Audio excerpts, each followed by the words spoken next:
Hello future chartereds, welcome to my YouTube channel. This is CA finally Sneha Tiwari, and in this video I'll be more precise about the pattern and the presentation to be used with respect to the case study based questions and the descriptive questions, that is the direct questions.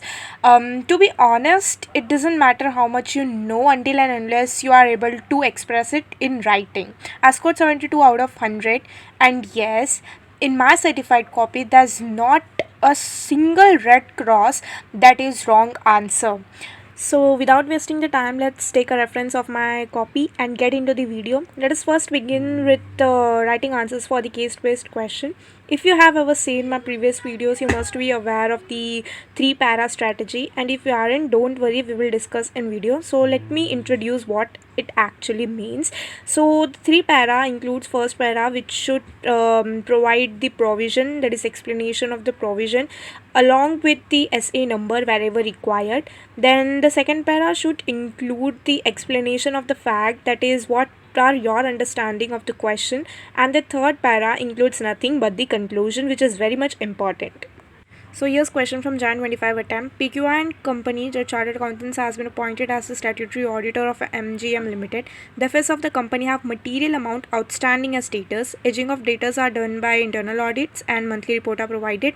Issue was discussed with the management. The engagement partner from PQI decided to give the age-wise status as the report of internal audit due to shortage of time. ठीक है. After the audit report was released, the engagement partner realized that the disclosure of data is misleading. ठीक है, and which was not done correctly by internal auditor. Based on the provisions, the engagement partner held the internal auditor responsible for the same. Is he correct in making statement that the internal auditor is responsible? What consideration should be made by PQR and company? So let's see what answer did I wrote.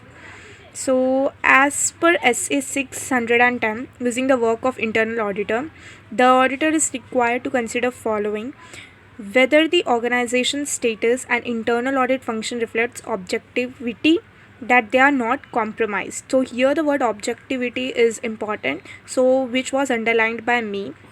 आप भी ऐसे highlight कर सकते हो. Second point is should consider the competency of the internal auditor. Competent है कि नहीं internal auditor, वो भी देखना पड़ेगा हमें. Should consider whether systematic and disciplined approach has been followed by the internal auditor. Further the external statutory auditor shall not use the work if any of the above is missing. So in any of the above is missing means if there is a chance of high risk of material misstatement, and wherever required, separate opinion will be provided by the auditor depending upon the appropriate SA. So second is the explanation of the fact, that is your understanding about the question, which I did. That is, in the recent case, since amount outstanding as debtors are material, they cannot so they are to be assessed as high risk. So there are the possibility of high risk, right? So therefore it is the duty of the engagement partner to perform the audit procedure separately, and the internal auditor cannot be considered liable for false provisioning in this case. And this one is the this last 2 lines was extra which I wrote. So here let's see the length of my answer. So it is almost 1.2 pages का answer, like 1 पूरा page लिया and then थोड़ा सा second page का भी I have utilised. अब यहाँ पे आपको क्या सीख लेनी है इस आंसर से, वही मेरे 3 पॉइंट्स. पहला तो आपको प्रोविज़न एक्सप्लेन करना, जैसे मैंने ऐसे 610 एक्सप्लेन किया उसके नाम के साथ. फिर सेकंड मैंने केस को एक्सप्लेन किया, एंड थर्ड मैंने कंक्लूड किया. देखो conclusion is very much important. आप सब कुछ एक्सप्लेन करो लेकिन कंक्लूड नहीं करो, वो गलत हो जाएगा. मैंने बहुत ही स्पीड में बताया क्योंकि मैं नहीं चाहती हूँ आप ज़्यादा टाइम यहाँ पे व्यतीत करो, आप पढ़ो अच्छे से. एंड ये देख लो, ये मेरे डायरेक्ट क्वेश्चन के लेंथ है. इसमें मुझे पिछले वाले आंसर में मेरे को कितना मिला था, 4 मिला था आउट ऑफ 5, और इसमें मुझे 3 + 2 5 मिला है आउट ऑफ 5.